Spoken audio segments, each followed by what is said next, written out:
Oi pessoal, tudo bem com vocês? Sejam bem-vindos de volta ao canal. Gente, ultimamente eu tenho trazido bastante caso brasileiro aqui no canal e eu queria a opinião de vocês. Vocês estão gostando? Vocês gostam de caso brasileiro? Quem gosta, tem uma playlist só de casos brasileiros que eu vou deixar aqui embaixo no comentário fixado para você maratonar os casos que aconteceram aqui no nosso país. Eu tenho muitos seguidores aqui também que são de Portugal e que vivem me pedindo para trazer mais casos portugueses. Para vocês, pessoal, eu gostaria muito que vocês deixassem as indicações dos casos de Portugal que vocês querem ver aqui no canal nos comentários, que eu vou trazer o máximo possível. Eu vou tentar fazer uma playlist só para esses casos. Eu tenho uma paixão por Portugal. Eu não sei se vocês sabem, acho que a maioria já sabe, mas eu morei um ano em Lisboa. Eu visitei Porto, visitei Braga, andei pelo país todo e eu gosto muito de Portugal. Então, vocês têm um pedacinho no meu coração. O que vocês me pedirem, eu vou fazer. Inclusive, se você mora aí em Portugal, seja português ou seja brasileiro, compartilhe os meus vídeos com mais pessoas desse país maravilhoso para a gente aumentar a nossa comunidade de Portugal aqui no canal. O caso que eu vou contar hoje para vocês aconteceu na Argentina. É um caso extremamente triste porque um pai foi retirado do mundo antes mesmo de conhecer o seu bebê. E esse tipo de coisa, olha, sinceramente, fogo, pá. É difícil de engolir. Então vamos logo contar esse caso para vocês, que eu sei que é o que vocês realmente querem.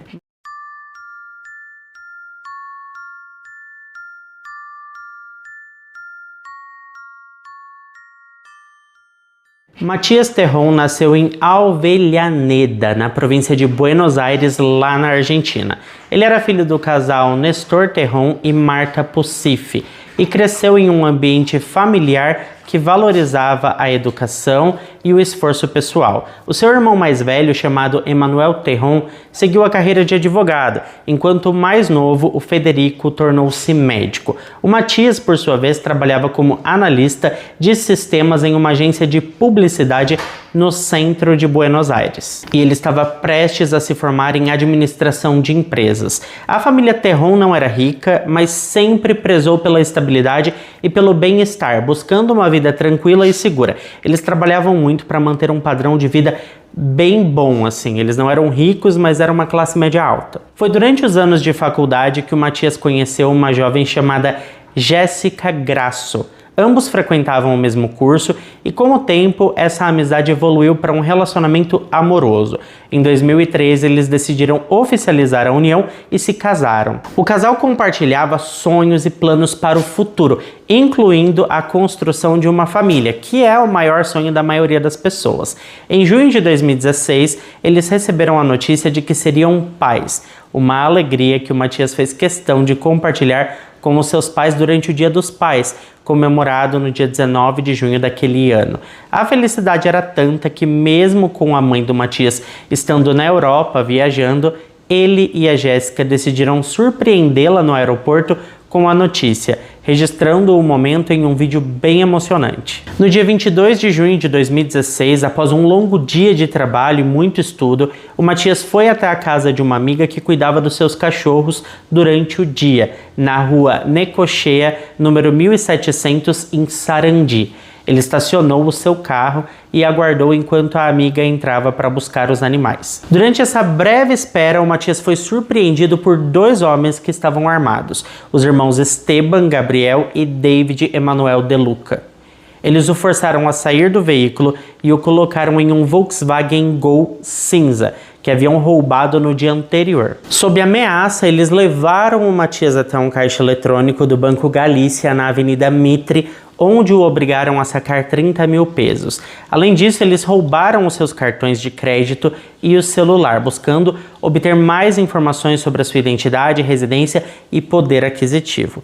O Matías, tentando proteger a sua esposa grávida, forneceu aos sequestradores o endereço da sua antiga residência, onde ele havia crescido. Seus pais haviam se mudado recentemente, então a casa estava parcialmente vazia. Ele esperava que dessa forma, ao levá-los até lá, ele pudesse evitar que a Jéssica fosse envolvida na situação, afinal ela estava grávida. Enquanto isso, a amiga que cuidava dos cachorros estranhou porque ela voltou para fora e ele não estava mais lá, então ela entrou em contato com a Jéssica, alertando sobre o desaparecimento do Matias. A família, preocupada, tentou ligar para o celular dele. Uma voz atendeu, afirmando que o Matias havia sofrido um acidente e batido em um semáforo. No fundo, era possível ouvir sons que sugeriam uma ligação com a polícia, mas a ligação foi abruptamente encerrada. Na casa vazia, o Matias viu uma oportunidade de escapar. Ele estava com as mãos amarradas, mas ele conseguiu correr até a rua, percorrendo cerca de 30 metros. Infelizmente, um dos sequestradores o alcançou e covardemente disparou 2 vezes em suas costas. E a vida dele se foi ali imediatamente. Essa tragédia horrível abalou profundamente a família Terron. Meses depois, o pai do Matias também faleceu. Ele foi vítima de um câncer agressivo e tudo isso só aumentou ainda mais a dor daquela família, que já estava sofrendo bastante. Os irmãos Esteban e David De Luca foram presos e levados a julgamento, acusados de sequestro, homicídio em primeiro grau e roubo qualificado. O promotor do caso, Hector Toneguzzo, e a advogada Marina Pirro solicitaram prisão perpétua para os dois. O caso chocou a comunidade de Sarandi e gerou debate sobre segurança pública e violência urbana. Após a prisão dos irmãos, o caso rapidamente ganhou grande repercussão na imprensa argentina. A brutalidade do crime e o perfil do Matias, um jovem honesto, estudioso, trabalhador, prestes a se formar e a se tornar pai, comoveram o país. A indignação pública serviu para aumentar a pressão sobre o sistema judiciário para que uma resposta firme fosse dada à altura da tragédia que havia se abatido sobre a família Terron. Acabei de ver que o Luke foi ali, gente, desculpa aí pela parada aqui, mas é que me chamou a atenção, eu tava vendo aqui no retorno, ele deitou aqui no sofá, ele tava na piscina, então tá meio molhadinho. Enfim, vamos continuar aqui o caso, que essa história é séria. Durante as investigações, veio à tona que aquela não era a primeira vez que os irmãos De Luca se envolviam com a justiça. O Esteban, o mais velho, já havia sido condenado anteriormente por roubo, enquanto David também acumulava antecedentes criminais por delitos semelhantes, como furto qualificado, por exemplo. A trajetória dos dois mostrava um padrão bem preocupante. Ainda jovens, eles foram atraídos pela criminalidade como meio de sobrevivência em um ambiente social marcado pela marginalização, onde os dois se desenvolveram e ganharam prestígio na hierarquia do crime cotidiano. Era como se eles tivessem feito parte de uma escola da criminalidade, porque assim, eles cresceram aprendendo que quem tinha dinheiro tinha, quem não tinha, não tinha. E eles achavam esse mundo injusto. Em algumas entrevistas que os dois falaram sobre o crime, deu para perceber isso. Eles achavam injustos alguns terem dinheiro e outros não terem muito. Então, eles tentavam equilibrar essa balança com alguns crimes bem específicos, como o furto, por exemplo. E dessa vez, o assassinato foi algo muito além do que eles estavam acostumados a fazer. Mas era uma coisa quase que impossível de não acontecer, porque a gente sabe, as pessoas normalmente começam com crimes pequenos, vê que nada aconteceu, faz algo pior e a criminalidade vai escalando até chegar um momento onde se cruza uma linha muito tênue e não tem como voltar atrás. Bom, pouco se sabe sobre a infância exata dos irmãos, mas alguns vizinhos relataram que eles cresceram em um bairro bem pobre, com acesso limitado à educação e sem presença forte de figuras de autoridade ou referências positivas, porque os seus pais, os seus familiares também não eram assim muito flor que se cheire. Desde cedo eles foram associados a pequenos furtos, envolvimento com gangues locais e atividades agressivas, e com o tempo a ousadia aumentou e os crimes se tornaram mais graves. A falta de intervenção efetiva do Estado e a rede de apoio social contribuiu para que essa escalada culminasse em algo irreparável. Foi justamente essa conduta recorrente e o grau de frieza com o que eles agiram na noite do crime que embasaram a acusação apresentada pelo promotor Héctor Toneguzzo. Ele também os denunciou por homicídio criminis causa, ou seja, tirar a vida da vítima para garantir a impunidade de um outro crime, neste caso o sequestro e o roubo. Como já era de se esperar, o julgamento foi tenso e acompanhado de perto pela imprensa e pela comunidade local. As provas eram consistentes, além do histórico dos irmãos, os laudos periciais confirmaram que o Matias havia sido executado pelas costas enquanto tentava escapar com as mãos amarradas, ou seja, isso dificultava muito a sua defesa. Não havia dúvida sobre a autoria nem sobre a intenção. Os disparos não foram acidentais, nem um gesto de desespero. Eles miraram para eliminar a única testemunha viva do que eles haviam acabado de fazer. O depoimento do Emanuel, o irmão do Matias, foi um dos momentos mais emocionantes da audiência. Visivelmente abalado, ele compartilhou memórias do irmão, falou sobre os planos interrompidos, o bebê que estava a caminho e o impacto irreversível daquela perda em toda a família.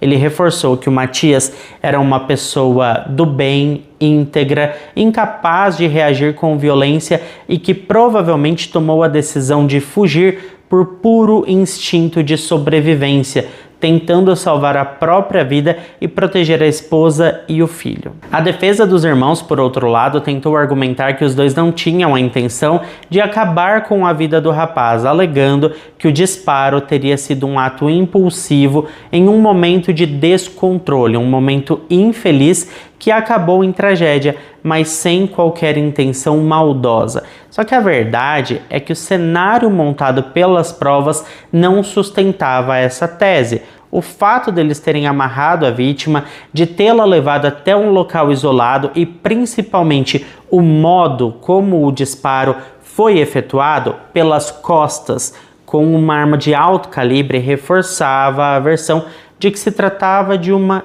execução. A advogada criminalista Marina Pirro, que atuou como representante de acusação junto à promotoria, foi enfática ao afirmar que o caso era um retrato cruel da realidade enfrentada por muitas famílias argentinas. A sensação constante de insegurança, a banalização da violência e a impunidade que, por vezes, parece cercar os agressores. Para ela era preciso dar uma resposta exemplar, não apenas pelo Matias, mas por todas as vítimas anônimas que não tiveram os seus casos resolvidos. E depois de vários dias de julgamento, os jurados chegaram a um veredito unânime. Esteban e David De Luca foram condenados à prisão perpétua, a pena máxima prevista pela legislação argentina para crimes como esse. A sentença foi recebida com lágrimas e silêncio pela família Terron. Não havia alívio verdadeiro, afinal, nenhuma condenação seria capaz de trazer o Matias de volta, mas havia uma sensação de que, ao menos, a justiça havia sido feita. Em entrevistas posteriores, o Emanuel declarou que o desfecho do julgamento não encerrava aquela dor, mas era um passo importante para seguir em frente. Disse que pretendia manter viva a memória do seu irmão, especialmente pelo sobrinho que estava prestes a nascer e que cresceria ouvindo sobre quem foi o seu pai, um homem íntegro, trabalhador e generoso, que até o fim defendeu a sua família.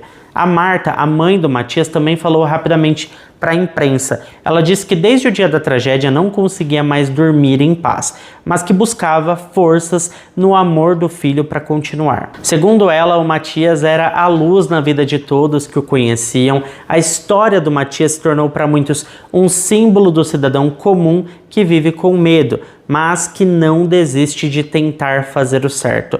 Um homem que, mesmo diante da ameaça, tentou proteger quem amava e que, por um ato de coragem, perdeu a própria vida. O caso permanece vivo na memória coletiva da Argentina, não apenas como um crime brutal, mas como um retrato de tudo que precisava ser transformado. A violência cotidiana, a desigualdade social e a urgência de políticas que resgatem vidas antes que elas sejam perdidas. Com o encerramento do julgamento e a condenação dos irmãos De Luca, o caso do Matias Terron permaneceu por muito tempo nas páginas dos jornais. A comoção popular não se dissipou com a sentença. Ao contrário, muitos passaram a olhar para a história do Matias como um lembrete constante de que a violência urbana pode atingir qualquer um a qualquer momento, até mesmo alguém que fazia tudo certinho, que trabalhava, que estudava, que sonhava em construir uma família e levava uma vida discreta e pacífica. Nos meses que se seguiram, a família Terron passou a ser procurada por diferentes veículos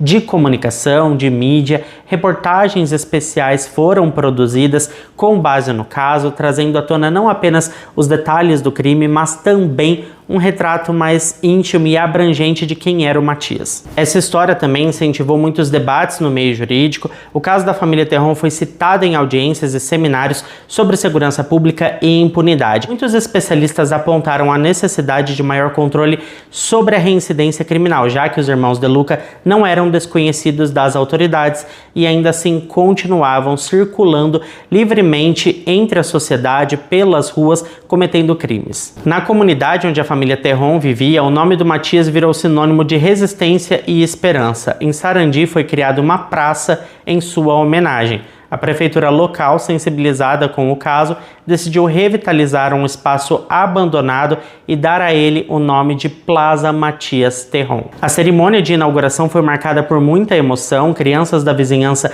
soltaram balões brancos e a mãe do Matias plantou uma árvore bem no centro da praça, simbolizando o ciclo da vida e a esperança de que algo bom possa florescer mesmo em meio à dor. O que mais me pega nesse caso é que, se a gente for parar para pensar, um dos maiores motivos da morte do Matias foi porque, ao invés dele levar os bandidos para casa dele, onde estava sua família, sua mulher que estava grávida, ele levou para uma casa vazia. Isso irritou os bandidos, ele tentou escapar e acabou perdendo a sua vida.